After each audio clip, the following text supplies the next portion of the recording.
Okay, working of M2M machine to machine, અથવા તો block diagram એમ પૂછાય કે block diagram of machine to machine. Okay, તો તમે જુઓ છો આજે જે ડિવાઇસ છે, પ્રોસેસિંગ યુનિટ છે, સેન્સર એક્યુએટર છે, કોમ્યુનિકેશન ડિવાઇસ છે, વાયર અથવા તો વાયરલેસ નેટવર્ક છે, બરાબર, અને એની વચ્ચે છે સેન્ટ્રલ કંટ્રોલ યુનિટ, બરાબર. આટલા જે ડિવાઇસ છે, બ્લોક છે, આપણે બ્લોક ડાયાગ્રામમાં આવે મશીન ટુ મશીનમાં. ઓકે, તો જે સેન્સર અને એક્યુએટર છે એ એન્ડ કમ્પોનેન્ટ કહેવાય, બરાબર, end to end component.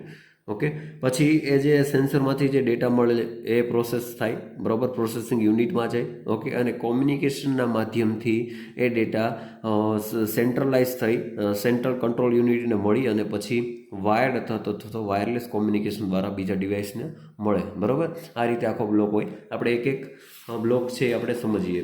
Okay, device, first device, machine to machine ટેકનોલોજીમાં બે પ્રકારના ડિવાઇસ આવે છે, જેમ કે એન્ડ પોઈન્ટ્સ કહે છે, જેને એન્ડ પોઈન્ટ કહે છે. આ ડિવાઇસ સેન્સર અને એક્યુએટર, ઓકે, મશીન કે જે હાર્ડવેર કે જે એક ડેટા મોકલી પણ શકે છે અને મેળવી પણ શકે છે, એવા ડિવાઇસનો સમાવેશ થાય છે. ડેટા મોકલી શકે છે અને એટલે કે ડેટા સેન્ડ પણ થઈ શકે છે અને ડેટા રિસીવ પણ થઈ શકે છે. એન્ડ કમ્પોનેન્ટ, બરાબર, એન્ડ પોઈન્ટ કમ્પોનેન્ટ કહેવામાં આવે છે. પછી પ્રોસેસિંગ યુનિટ છે, બરાબર, પ્રોસેસિંગ યુનિટ સેન્સરમાંથી જે ડેટા આપણને મળેલ છે એ લોકલ લેવલે પ્રોસેસિંગ કરે છે અને તે પ્રોસેસ ડેટાને વાયર્ડ અથવા તો વાયરલેસ વડે સેન્ટ્રલ કંટ્રોલ યુનિટ સુધી પહોંચાડે છે, બરાબર, મેં તમને કીધું એ રીતે. ઓકે, પછી સેન્ટ્રલ કંટ્રોલ યુનિટમાંથી જે ડેટા પણ આપણને મળે છે એ ડેટાને આધારે પ્રોસેસિંગ યુનિટમાં એક્યુરેટરને ઓપરેટ કરે છે, બરાબર, જે આપણને રિસીવ થતો હોય એક્યુરેટરમાં ડેટા, બરાબર. પછી કોમ્યુનિકેશન ડિવાઇસ, તો કોમ્યુનિકેશન ડિવાઇસ બે પ્રકારના, વાયર્ડ અને વાયરલેસ કોમ્યુનિકેશન, બરાબર, જે પ્રોસેસ થઈ સેન્ટ્રલાઇઝ યુનિટમાં થઈ અને આપણને કોમ્યુનિકેશન ડિવાઇસમાં મળે છે. ઓકે, તો એ સેન્સરમાંથી આવેલ ડેટા કે જે બીજા મશીન સુધી આપણને પહોંચાડવાનો છે એ ડેટા એ સેન્ટ્રલ કંટ્રોલ યુનિટ સુધી પહોંચાડવા માટે કોમ્યુનિકેશન ડિવાઇસનો ઉપયોગ કરવામાં આવે છે, બરાબર. કોમ્યુનિકેશન ડિવાઇસ જો ન હોય તો અહીંયા સુધી ડેટા પહોંચે નહીં. ઓકે, સેન્ટ્રલ કંટ્રોલ યુનિટ સુધી ડેટા પહોંચે નહીં, બરાબર. હવે કોમ્યુનિકેશન ડિવાઇસ ડેટા એક્સચેન્જ કરવા માટે કોમ્યુનિકેશન પ્રોટોકોલનો ઉપયોગ કરવામાં આવે, બરાબર. કોઈ પણ આપણે કોમ્યુનિકેશનનો ઉપયોગ ડિવાઇસનો ઉપયોગ કરીએ તો ડેટા એક્સચેન્જ કરવા માટે કંઈક પ્રોટોકોલનો ઉપયોગ કરવામાં આવે છે, બરાબર. જે પ્રોટોકોલ HTTP પ્રોટોકોલ છે, બરાબર, COAP પ્રોટોકોલ છે, MQTT પ્રોટોકોલ છે, આવા બધા પ્રોટોકોલનો ઉપયોગ થતો હોય છે, બરાબર. પછી મશીન ટુ મશીન ડિવાઇસ એકબીજા સાથે ઇન્ટરનેટ, વાઈફાઈ, સેલ્યુલર નેટવર્ક, બરાબર, કે સેટેલાઇટથી જોડેલા હોય છે, બરાબર. આ જે ડિવાઇસ છે વાઈફાઈ, ઇન્ટરનેટ, સેલ્યુલર નેટવર્ક અથવા તો સેટેલાઇટથી જોડાયેલા હોય છે આ ડિવાઇસ, બરાબર. પછી સેન્ટ્રલ કંટ્રોલ યુનિટ, બરાબર. હવે આ સેન્ટ્રલ કંટ્રોલ યુનિટ જે છે એ સેન્સરમાંથી મેળવેલ ડેટાનું વિસ્તૃત એનાલિસિસ કરે છે અને તેના આધારે નિર્ણયો લે છે, બરાબર. કોણ? સેન્ટ્રલ કંટ્રોલ યુનિટ, બરાબર. ક્યારેક સેન્સરના ડેટાને ફક્ત સ્ટોર કરવાનું કામ કરે છે, બરાબર. તો આ ક્વેશ્ચન તમને પૂછાય કે બ્લોક ડાયાગ્રામ ઓફ M2M અથવા તો વર્કિંગ ઓફ M2M, તો તમારે આ બધું બ્લોક સમજાવવાના રહેશે, બરાબર. નેક્સ્ટ જોઈએ role of M2M in IoT, બરાબર. મશીન ટુ મશીન જે ટેકનોલોજી છે એનો રોલ શું છે IoTમાં? તો જુઓ તમે, IoTમાં મશીન ટુ મશીન ટેકનોલોજીના પ્રમાણે ઓટોમેશન શક્ય બન્યું છે, બરાબર. ક્ષમતામાં વધારો થયો છે.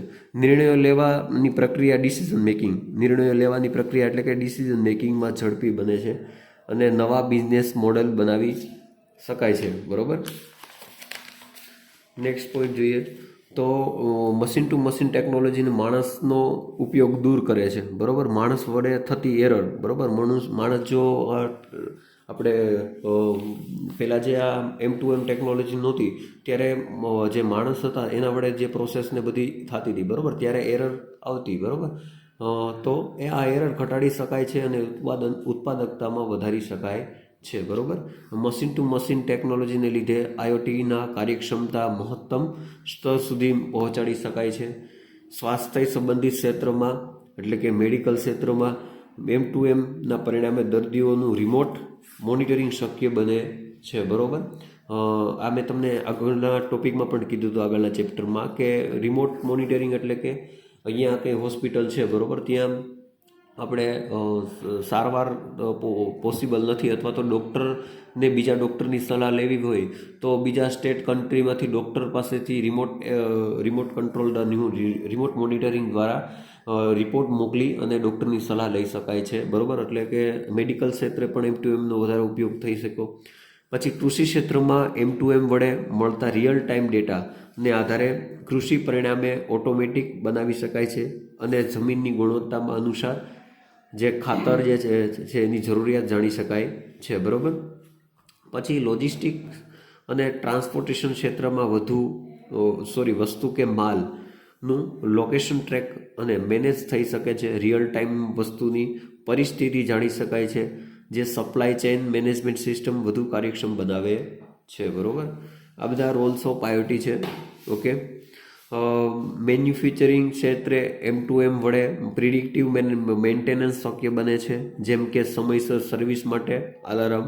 ઓકે. સ્માર્ટ સિટી માટે જરૂરી smart energy grid, waste management system, smart lighting system, smart parking પછી એર ક્વોલિટી મોનિટરિંગ અને જાહેર સુરક્ષા માટે લગતા પગલાઓ M2Mના લીધે શક્ય બન્યા છે અથવા તો M2Mના લીધે શક્ય બને છે, બરાબર.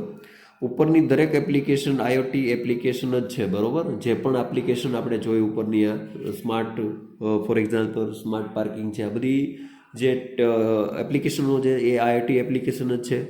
પણ તેમાંથી ફિલ્ડ લેવલે IoT આર્કિટેક્ચરના લેવલ 0, લેયર 0 અને લેયર 1ના કાર્યો M2Mને આભારી છે, બરાબર. આ લેયર જે છે એ આપણે આગળના ટોપિકમાં આપણે જોશું, બરાબર.